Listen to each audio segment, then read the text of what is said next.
the Gender Identity and Trans Aces live stream. You can add comments or questions using SliDo, which is in the description box. You can also chat in the live chat for YouTube, but we're not looking there for questions. So definitely open up SliDo to ask us questions. And now we are going to introduce ourselves. I'm Shar, they, them, I'm agender, and we're gonna go in alphabetical order. So Christa. Hey, I'm Christa. I use she or they. I am a non-binary femme, asexual, non-binary because I don't really care about gender anymore. And I also use femme because for most intents and purposes, I interact with the world as a woman. I still feel a lot of affinity for women-oriented spaces and things like, oh, we lost Zaine. So that's my gender identity. Other than that, I'm also a grad student. So if I seem tired and dead inside, it's because I am. So that's me. Hello. My name is Sasha. I use they, them, or she, her. What Christa said also really aligns very well with a lot of the way I identify, including the dead inside grad student. I like to joke a lot that I'm gender ambivalent in that I don't really identify strongly with gender as a construct in the first place. And I've always been pretty uncomfortable being referred to as a girl or a woman. But at the same time, I don't really feel better being identified as much else. So non-binary is generally the safest term that I use. But I think as with most people, gender is constantly an evolving construct and that can likely change. So that's me. So I'm Tara, I'm gender fluid and I like to collect labels. So currently I've got my asexual label, I've got my biromantic label, and I've got my polyamorous label. Probably there's a label of a geek in there somewhere as well. And I possibly also may identify as a cat. I don't know if that counts, but yeah, I use she, her as pronouns. I haven't really started experimenting yet with the they kind of pronouns, but I really don't mind what I am called, as long as it's not late for lunch or food, because I really like my food. But yeah, that's pretty much myself there. Okay, now Zaine. Yes. Hello. Sorry I keep popping in and out. StreamYard kind of kicked me out. That's not a good intro, but hi, I'm Zaine. I'm non-binary. I tend to go with the non-binary label mostly because I'm still trying to figure out what exactly my gender is, because sometimes I'm like, oh wait, I'm agender, but other days I'm like, I'm gender fluid. So just, I know I'm not cis, and that's about it. And yeah, I'm just excited to chat with you all.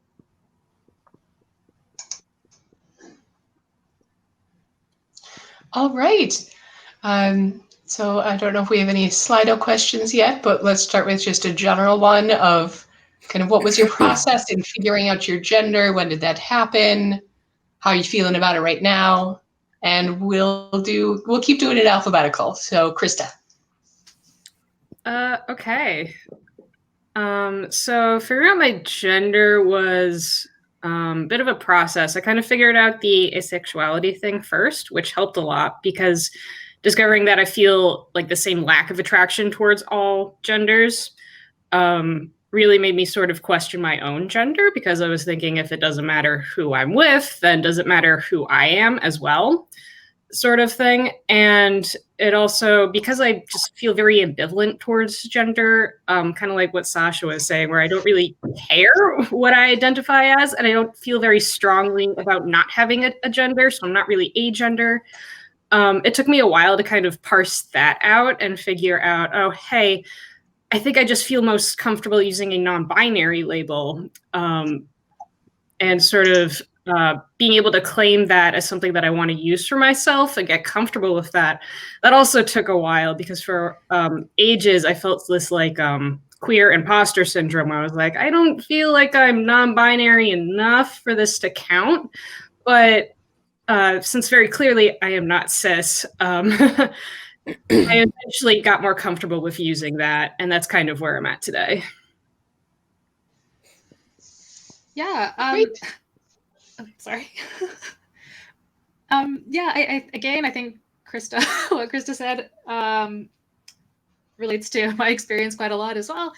I think growing up, I never really felt particularly comfortable being referred to as a girl, but I also knew I wasn't a boy because that was sort of the only conceptualization I had of gender. It was like you could either be a girl or you could be a boy. Like that's all I knew. So I figured maybe I'm just a tomboy and I like my brother's hand-me-downs, and that's just what that is. And yeah, similarly to Christa, it wasn't really until I identified as asexual that I really started to consider, well, hang on, maybe there's more to my idea of gender than I previously thought, in the same way that if I don't experience sexual attraction to other genders, then maybe there's something about that gender thing that applies to me in a way that I hadn't thought about. So yeah, again, I mean, I sort of use non-binary just because for me, it's a bit of a catch-all for all of the questions that I still have. And I hope that I will be able to get a better understanding of that in the future. But yeah, again, time will tell. Tara?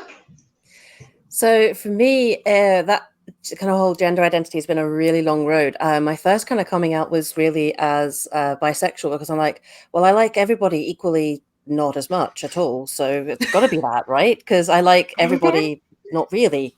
And I went with that for years because I was just like, this kind of fits. I'd also kind of a tomboy. Like, I didn't like the fact that my aunt always decided that she wanted to get me dollies and prams, and the pram was only good for pushing a cat around because, you know, the dolly just gets tossed out and the cat really just doesn't care. So you just put the cat in the trolley and just have fun. So I was like, oh, I must just be a tomboy, just one of those girls, you know. I never felt like I was a girl or a boy, but I didn't have that way to describe it until kind of really recently. I kind of discovered asexuality and gender fluid pretty much at the same time. And I was like, oh, there's a word for this, because I don't feel like I'm non-binary enough. And I don't feel like I'm ace enough, but that kind of gave me the road to start looking into it and thinking, actually, there is no enough. That feels like that fits for me, because 99% of the time, I'm kind of in between. And, you know, that 0.5%, I'm definitely female, and that other 0.5%, I'm definitely male. And that can happen in a day. I can be like male, middle, female, male, middle, female, male. And it just happens like that. I'm just like, it's like water. But it's really helped having that identity to sort of like work on and go, yeah, this is actually okay now. I can start really understanding myself a bit better. Zaine? Yeah. So for me, gender is a bit of a weird idea, because when I was really little, around 6 or 8, I can never remember, I thought gender was something you chose. So I didn't really understand. There's like, okay, society has a concept of gender.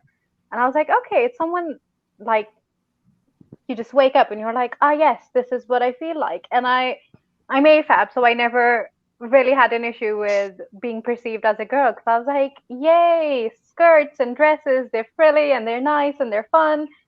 And then I remember like growing up a little and then being like, oh wait, hang on, was I just really dense? Okay, so there's 2 genders. And then I remember growing up even more and was like, wait, no, like little toddler me had it right. Like gender can be whatever you want it to be. So I was like, interesting. So what is my gender? And I don't think I still have an answer to that. Like, I know I'm not cis, and I know I don't really align with one specific gender. So I'm like, am I in between? Am I something else entirely? Am I both? Am I neither? It's kind of a constant thing. And like I said, it's something that I've still been trying to figure out. Because when I had my gender realization, I was like, nope, this is too much thinking. I'm going to put this on hold for like 5 years. And then events happened, and I had like a lot of transphobia at home, and I was like, okay, no, I need to address this now because this is affecting me in a really intense way. So I was like, okay, I know I'm trans. I know I'm somewhere in the non-binary umbrella, but I'll figure that out as I go along. And I'm still, waiting for that to catch up with me. Okay, we have a question from SliDo. I'm going to add it as a banner. There we go. Do you feel pressure to align your gender presentation with your gender identity, and how do you negotiate that? Christa. Yeah, so what I was saying earlier about feeling this like queer imposter syndrome, a lot of that had to do with my gender presentation, because I feel like it's a pretty big stereotype that non-binary people look very androgynous. And for the most part, I don't really look androgynous. People usually assume that I'm a woman. So I was always feeling a bit of a like I'm not non-binary enough in that sort of sense. And honestly, the way I negotiate that is just trying to be more comfortable with presenting however I want to present and however that means for me. So a lot of this had to do with like my hair. So a while back, I cut off all my hair and I had very short hair, sort of similar to what other people on the panel have. But I really miss being able to grow it out and wear it in a ponytail, and like donating my hair was something that I did a lot growing up. So the way that's just kind of negotiated itself in my life is I grow it out and then I cut it all off impulsively and donate it. And I sort of swap back and forth between the two. And that's what makes me happy. So sometimes I look more androgynous than others. And it makes me feel comfortable in my own skin. And I'm just trying to get more comfortable with that, basically. Sasha. Yeah. I think lockdown has actually been a really interesting time to sort of think about this question, because before lockdown, I was sort of in an environment where, I mean, not that it really matters how I present myself to other, like, it's not really that big of an issue to anyone other than me, I don't think, but I definitely felt a pressure to sort of blend in and not be too conspicuous. So I would often just sort of dress in a way that was sort of, very femme, or at least like not, people wouldn't sort of look twice and think like, who, what? But in other contexts, like in explicitly queer contexts, I would feel the urge to very much play up, a bit more like just sort of play with androgyny. And I never felt like I nailed either. And it was really stressful for me. But in lockdown, I've been much more comfortable just kind of wearing whatever I felt like and looking however I wanted to. And I think that might be something I take forward with me. And I hope that I can, not feel like I have to justify my identity through my presentation. I can just sort of be me.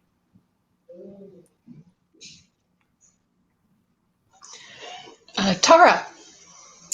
So this has been a long-standing question for me, because I grew up on a sort of small farm, and when you're working on a farm, you wear clothes that get dirty. It doesn't matter what they are. You go out in a pair of dungarees and your dad's boots or whatever. So it was never really a thing about like you had to be wearing these kinds of dresses and stuff. So I kind of grew up feeling comfortable with that and thinking, combat trousers feel really comfortable, actually, but then I kind of came out of school and was like, I really should wear skirts and stuff because that's what girls wear, and I'm a girl, so I've got to look like a girl. It didn't feel comfortable all the time, but I was like, this must just be how every girl feels like, it was probably last year that I really started, like I said, exploring this, because I've kind of known a bit more about gender fluidity and just myself for the last couple of years. But last year, I went to join a live action role play that I've got back into doing, because I haven't done that for a few years. And there was a kind of a moment where I felt so kind of empowered of just like, I am a guy, but I actually, everyone can see I'm a girl, but that doesn't bother me. And I was just wearing like a simple like vest top and some combats and some boots. And I changed the way I moved. And I was like, okay, so clothing can be important, but also just changing the way you move.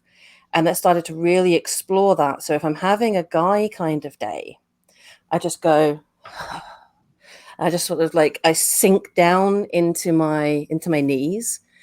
If I'm having a girl sort of day, I sort of like, I'll bring myself up a bit more, and it just changes the way I kind of talk.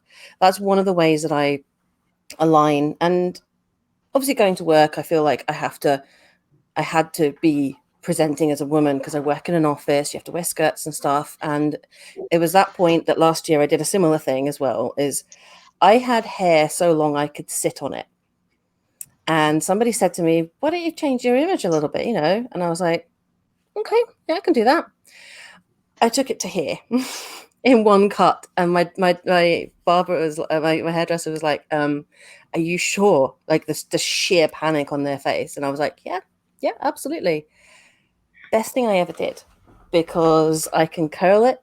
I can do all that sort of thing. And that's how I negotiate the sort of like presentations, because I've stopped caring that I'm a woman who's cross-dressing or cosplaying as a guy, because I have had that said as well. And it's just like, cool, if that's what you want to think, but I feel comfortable today because I'm wearing a t-shirt and some black jeans and I can go to work like that. And my boss is fine with it. And it's just a lot easier to negotiate now that I've had that, almost that kind of realization, like you're saying, is just, I can wear what I want. They're my clothes. So yeah, definitely.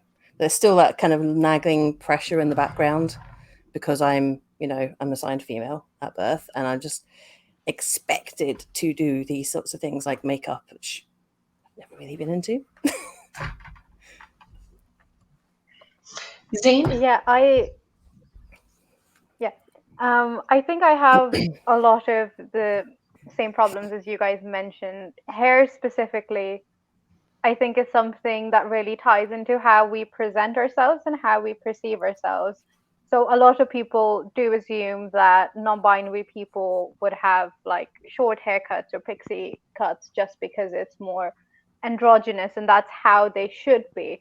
And it's something that I kind of have a love-hate relationship with, because I would look at pictures of me with really short hair and be like, oh my God, I miss my short hair. But the instant I get all of my hair cut off, I'm like, well, now I want long hair so I can style it and, braid it and look nice and pretty. So it's something I've just been struggling with a lot. And what I recently did was I kind of got a full undercut. Because I was just chatting to a friend and they suggested that an undercut would be a good idea because there's something very, gender ambiguous about it.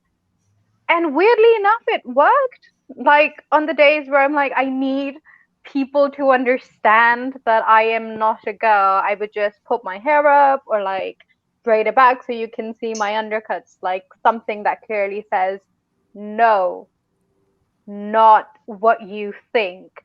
And I think that in itself is also a problem, because undercut shouldn't be something that's, non-binary or masculine, because girls can have it too. But it is, it's something that makes me feel at peace with myself. But in terms of gender presentation, I do experience a lot of stress and a lot of pressure, especially when I dress more femininely, like I am right now. Because people just look at me and they're like, oh, well, you're wearing something that shows off your cleavage, or you're wearing something that shows off your legs, like a skirt or a corset and things like that. And it used to really bother me, but I think I've gone to the point beyond anxiety and just gone into anger, because I don't think clothes have gender, and specifically with like corsets and, bras and things like that. I feel like it's so gendered that it just infuriates me, because, excuse the language, but tits have no gender. I don't know how many times I'm going to have to say it. I don't know how loud I'm going to scream it, but I am going to do it. Because there is this expectation on AFAB non-binary people where you have to bind or you have to have a flat check to present as non-binary, otherwise people just dismiss you. It's like, no, just repeat after me. Tits have no gender. We have to accept that. Yeah, that's how we deal with it. Anger. I don't really feel an external pressure to align my expression and identity. It's been more an internal pressure once I was very late to the game, realizing I was non-binary, and then there was a pandemic. So I've done things like stopping wearing bras and adjusting my wardrobe so I could get away with that appropriately. I did the undercut, and these changes made me happy. But I still have this like feminine shell that makes people not question my gender or give me too much attention in this kind of processing egg phase I'm in. And I think I've gotten a lot of support in LGBT spaces that I don't feel even pressured from other queer people to present as queerer. So that's been positive. I was definitely anxious about identifying myself in queer spaces, but so far it's been very good. So we're going to move to the next question. Have you struggled with mental health professionals dismissing your asexuality, thinking it's due to dysphoria? And if this hasn't happened to you, you can just say pass. So we will start with Christa. Yeah, it hasn't been something I've struggled with, probably because specifically when I was looking for a mental health professional to talk to, I went to a specifically like queer-oriented group of mental health professionals. So they've always been super understanding of both being trans and being ace. So basically try and find someone who is queer and kind of gets that sort of space, because I know it comes up a lot, even if I'm not talking specifically about like queer issues. It's something that I really want whoever I'm talking to understand. So that's the best advice that I have. Sasha? Yeah, I think until quite recently, I didn't disclose to mental health professionals that I identified as either asexual or non-binary, just because I didn't feel like having to justify that when you're talking to a mental health professional, usually you're already in kind of a vulnerable space, and you just to sort of have to then defend a very fundamental part of yourself. It's like, please God, no, I can't. Yeah, and I think in retrospect, I think that really did a lot more harm than good, because what ends up happening is you sort of compartmentalize parts of yourself, and then you kind of have, at least for me, I had sort of a very fractured sense of who I was, because I could only really tap into like this part of me or this part of me, and I don't really know this part of me, and I'm not going to get to know this part of me. But very recently, I started seeing somebody who is much more aware, and I would say like they're very like ace competent, so to speak. And that's been a huge difference. So yeah, I mean, ultimately, I suppose with relation to the specific question, that hasn't happened to me, but I can definitely understand why people would have anxiety about stuff like that. Absolutely. Tara? So this isn't something that's happened to me, but I have actually put off trying to seek out a mental health professional because of this recent undertaking of knowing that I'm asexual and gender fluid. So I've actually put off I was really sort of going to have a look at that because there's things that I want to address and work on. So I was just like, now I've got this whole other thing. Now I've got to look for someone really specific. So it is something that I have in the back of my mind that's going to be just casually dismissed, and it probably won't because I'll find the right person, but yeah. Zaine? Okay, I kind of feel bad because this has happened to me on multiple occasions, sadly. I've had mental health professionals dismiss both my sexuality and my gender in different situations. I remember I was at the hospital for trauma therapy, and I was talking to the psychologist who was assessing me, and I just casually mentioned my gender and being non-binary.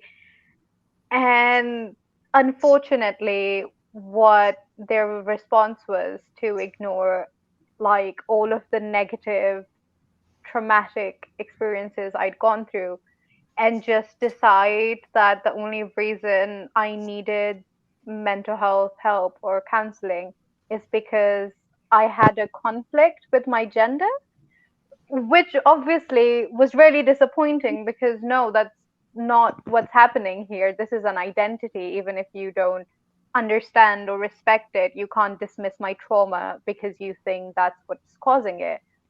I've also had something similar happen because of my asexuality. So I have content warnings. Oh my gosh.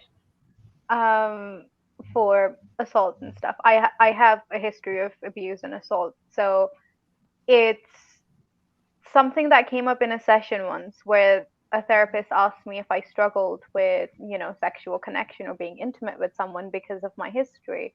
And I was like, well, not really, but also I don't really experience sexual attraction to begin with.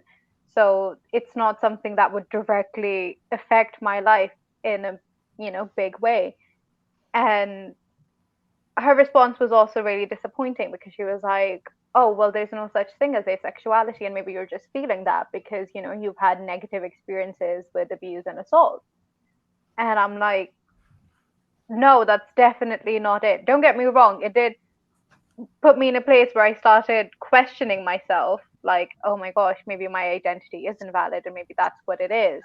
But the more I think about it, the more that's not what happens, because asexuality is about the lack of sexual attraction, not sexual action. So I feel like it's two different situations.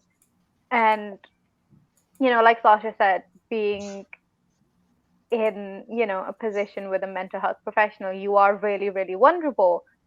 And so bringing up this part of yourself that so much of the world just disagrees with is really scary and is really terrifying, because what if this person who's supposed to be helping me dismisses me? What do I do then?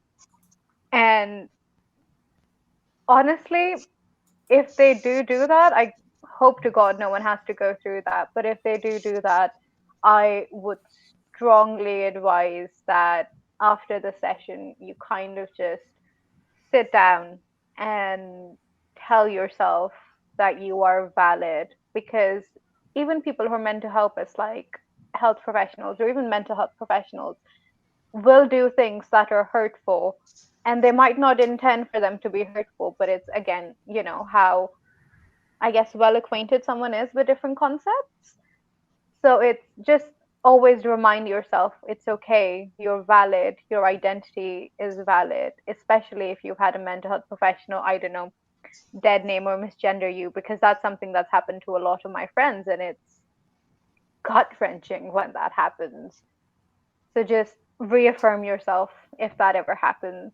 Your gender is yours, your body is yours, your experiences are yours, and they're allowed to help you, but they can't define those or you. So just have a big virtual hug from my end if that ever happens. Since my experience is different, I'm going to interject that I had a wonderful experience with a therapist. Kind of right as I was starting to figure out my gender, she really encouraged me to explore that. When my first reaction was kind of panic, that like I didn't understand why the realization made me so happy. I didn't realize why considering more non-binary haircuts made me so happy. Like I'm not used to feeling that degree of happy, and it was just a little scary. So I had a positive experience, and I also want to share that on the website asexualsurvivors.org they have like a handout to give to mental health providers. Well, this one's about asexuality, to help them understand that it's not a problem that needs to be solved. All right. Thank you, everyone, for sharing. We're going to move on to the next question. Are you out as ace in any trans groups or communities? What has that experience been like if you are, or if you chose not to? And we will start with Christa again. Yeah. It's a little bit complicated where I To be honest, I can't think of any specific moments in trans communities where I was talking about being asexual, but also I'm like very much so not in the closet about it. Like it's not something I'm trying to hide. It's just a lot of times when I'm in trans-centered spaces, gender's just complicated and a lot to unpack. So I'm usually talking about that rather than asexuality. But I will say, whenever I'm talking to like trans friends on an individual person-to-person level, I've always found trans people are very understanding of the ace experience because there's a lot of overlap there where aces a lot of times don't feel welcome in queer spaces because it's so sexualized. And a lot of times trans people don't feel welcome in queer spaces because often trans issues get overlooked by the general queer community and things like that. So yeah, I'm sorry I don't have like a better answer to that question, but there's a lot of overlap there. Yeah. Sasha. Yeah. Like, admittedly, I've only lived in the UK for a few years, and I'm not as involved in a lot of the communities here as I was when I was back home in Canada.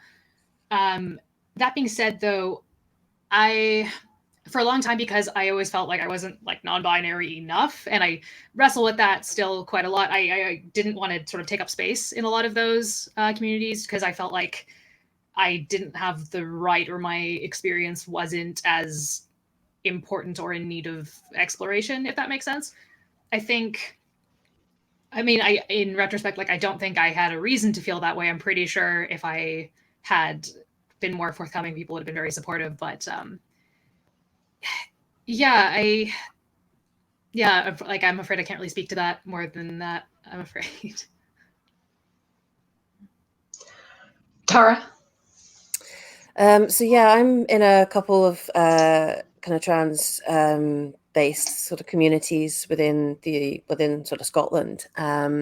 One specifically where it's more open sort of discussion. They have like trans sessions that they run for people as well. There's like a sort of generalized gathering that they have on a sort of weekly basis, and I was going to that. And I kind of disclosed that I'm ace in because it felt like a really safe space there, and I got a really positive feedback from that, and there was quite a big open discussion because the leader of the group they are non-binary themselves, so they kind of have the non-binary aspect, but they didn't have the knowledge of obviously asexuality, so they were just like, well, are you happy to share? And it was kind of like, it was very welcoming to have that experience on a one-to-one basis with a lot of my trans friends within that community, and sort of wider towards that as well.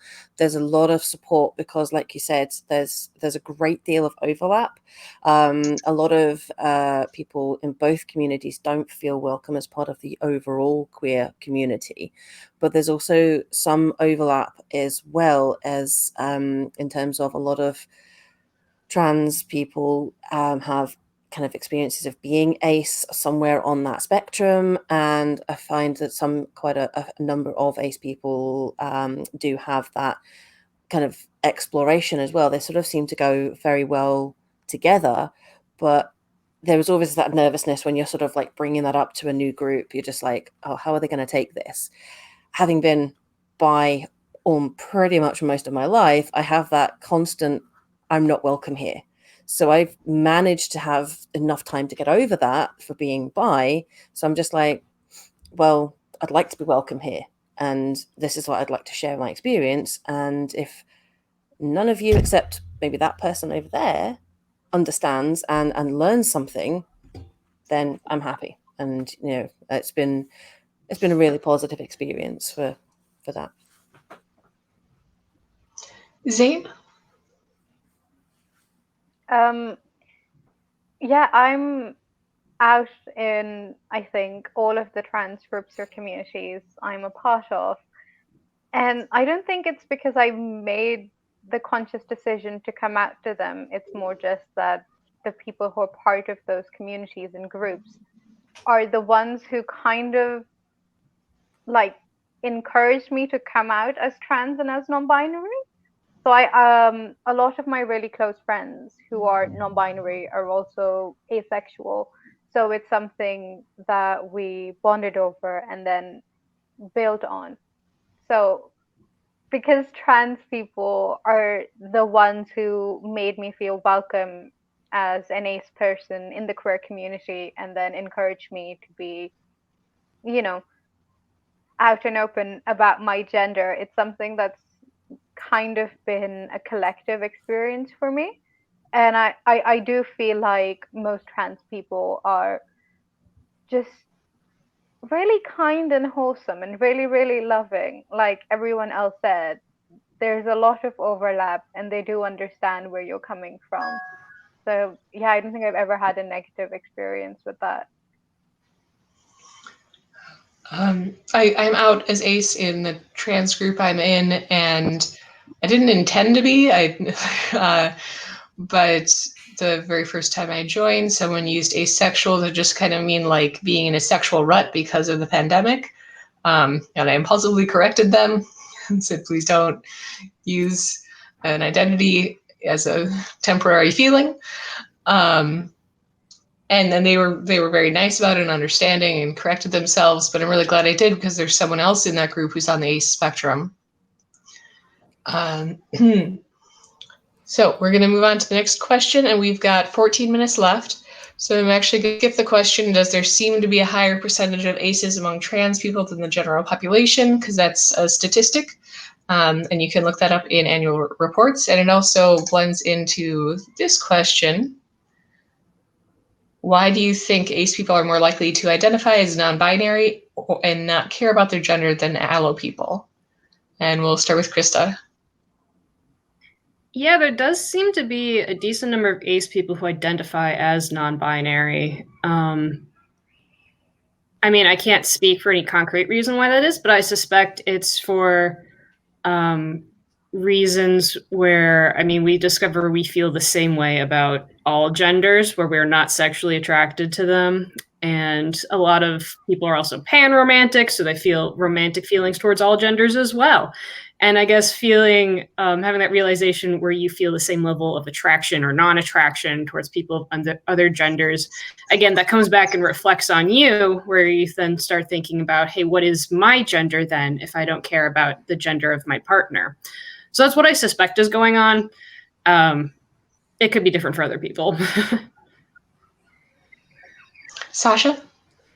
Yeah, I mean, I think Christa really hit the nail on the head based on my own experience, at least. And I think asexuality challenges fundamental assumptions that society has about compulsory sexuality.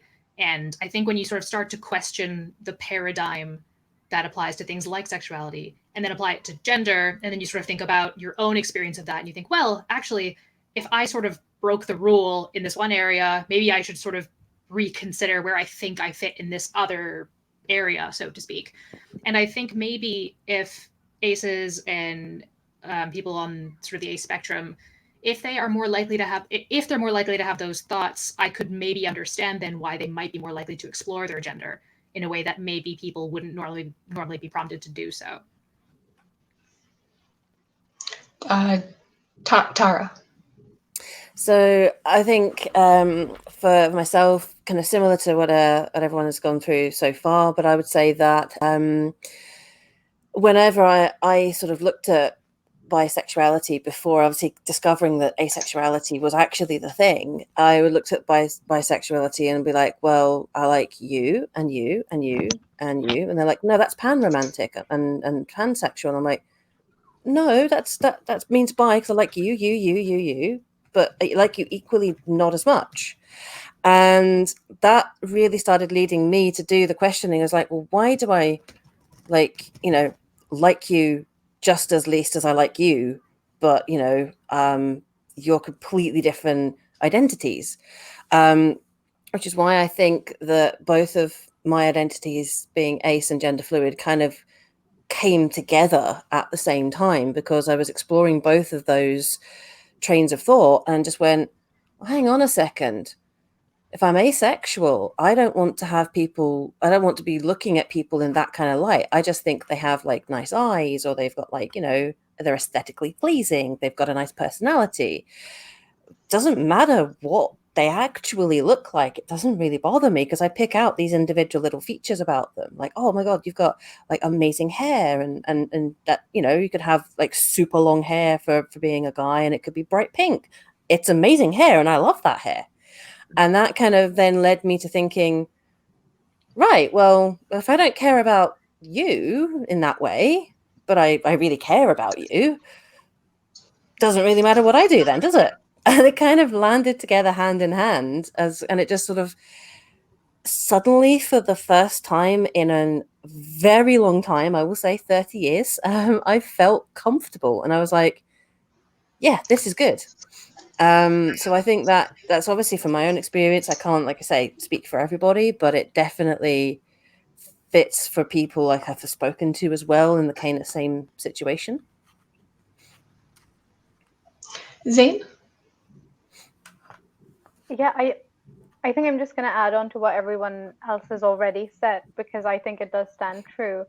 And I think the reason like allo people have different experiences is because if you look at society at large, people do tend to take like gender and sex as kind of a collective thing, which is a big problem to begin with. But I think because both of them are so excuse me, both of them are so like deeply connected, people are so focused on, okay, I am a man who is attracted to women, or I am a man who's attracted to other men, and vice versa for every gender. Gender becomes really, really important. But like everyone else said, it's, if you don't really experience anything towards any gender, it's like, well, cool, I don't really need to care that much about my gender anyways. And it just becomes this sort of thing where, because you detach yourself from one concept that society put forth, you kind of collectively do it with the other one, because they are interconnected. And it's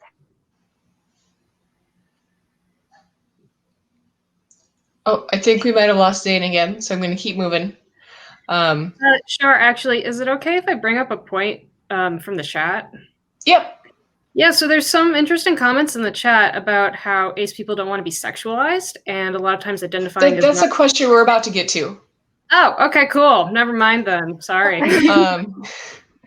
So I'm gonna finish up with, I have a theory that there's a confounding variable, that if you have access to information about asexuality, then you have access to information about gender, and that maybe there are more people who feel non-binary without the words to explain that in the general population.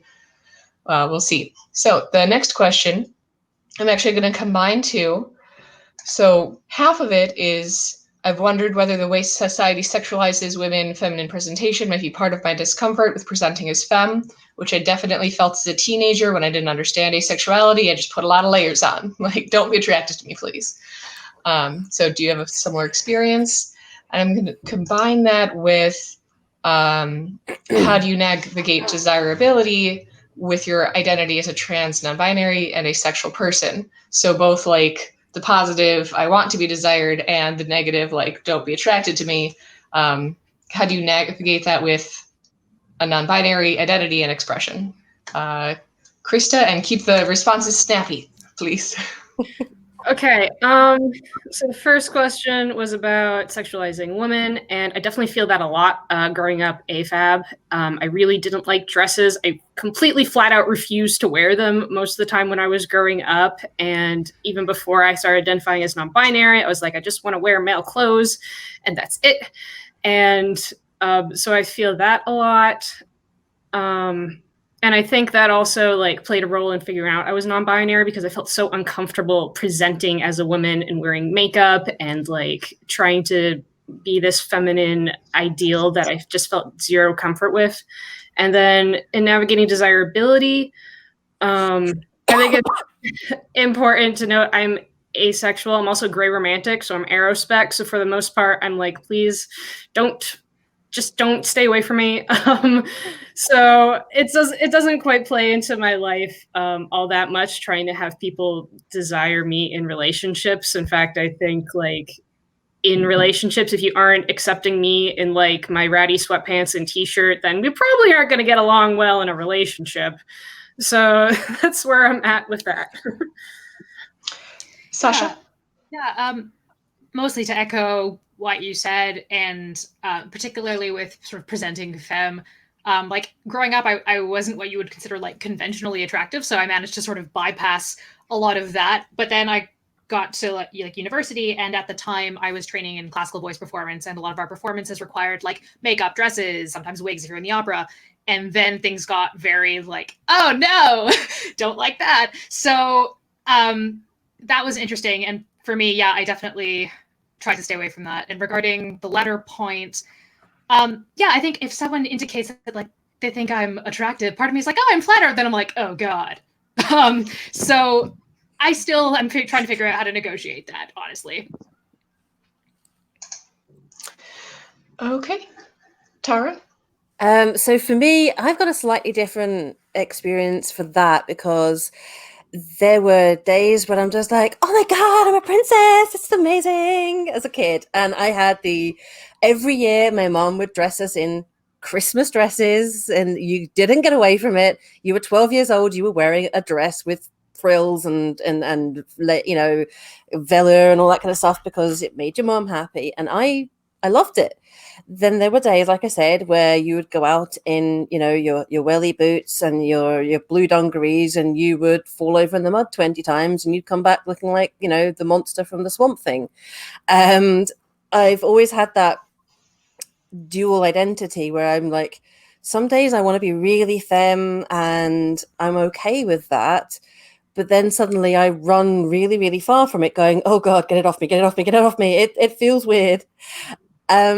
And that kind of moves into my desirability, because I'm just like, I have those two, I have more than those, but I have like that kind of, if you don't like me with all my glitter and all kind of like, you know, I do this and do that, and you don't like me in my cargos and my sweatpants and, you know, just with a hoodie over the top that says keep calm, kill zombies, we're not going to get along. And that's fine by me, because I probably don't want to know you anyway. So Zaine? Yeah, so the way I navigate desirability is kind of just distancing myself from it. So I've had a lot of people like express romantic or sexual desire towards me, and like in my brain, I'm like, okay, you're attracted to me. That sounds like a you problem. I don't really care. So long as you're not, so long as you're not like putting that on me and projecting that on me, I'm perfectly fine. Like I've spoken to friends who found me attractive, or I've spoken to friends who've like had fantasies or, you know, exciting dreams about me, and I'm like, that's perfectly fine. Go ahead. I don't care. So long as you're not putting me in a position where I have to actively deal with it, I think that's fine. And it's something one of my friends said once, where she was like, you know, you're really hot, but also I never think about having sex with you because like you're asexual, so like my brain doesn't process that. And I think that's just a wonderful way to look at it. I just Right. don't care how Sorry, people we have 1 feel minute about left. me. It's like, yeah, sorry. So just really quick, raise your hand if you have a feeling that you need to prove that you're not cis. Okay. And another question is, are there any active virtual meetups for trans aces or aces in general? I don't know of a specific meetup for trans aces, but for aces in general, I would start with asexuality.org. From there, you can find the unofficial asexual or even Discord, and then from there, there's like a list of other ace discords. Possibly there's non-Discord ace spaces out there. Does anyone know of any they want to shout out? Facebook. There's a lot on Facebook and Meetup for aces, both virtual and on physical as well. Okay. I was just going to give a quick shout out. Sorry, are we out of time? Sure. To our campaign, which is Replace the Media, and we have group chats for it where people can, come and interact with each other, and it's really nice and it's really chill and it's really wholesome. So, I mean, not that I'm plugging my campaign, but also come check us out. Everyone's super nice. I wanted to mention, because someone in the comments was talking about asexuality and being forced to have sex, that later in the conference there is a open gathered discussion about sexual trauma and asexuality. So that might be a place to get more information about that. All right, so we've got to wrap up the session. Thank you so much, everyone, for watching. We had more than 100 viewers, and thank you for being here and talking with us. Goodbye.